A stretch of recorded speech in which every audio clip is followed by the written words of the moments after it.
उमापतिं सुरगुरुं वन्दे जगत्कारणं वन्दे पन्नगभूषणं मृगधरं वन्दे पशूनां पतिं वन्दे सूर्यशशाङ्कवलिनयनं वन्दे मुकुन्दप्रियं वन्दे भक्तजनाश्रयं च वरदं वन्दे शिवं शङ्करम् ॐ मृत्युञ्जयाय रुद्राय नीलकण्ठाय शम्भवे अमृतेशाय शर्वाय महादेवाय ते नमः।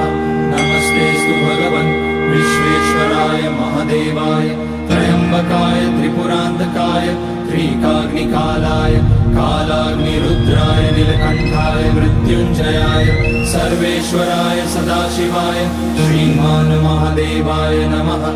ॐ नमः शम्भवाय च मयोपवाय च नमः शङ्कराय च मयस्कराय च नमः शिवाय च शिवतराय च।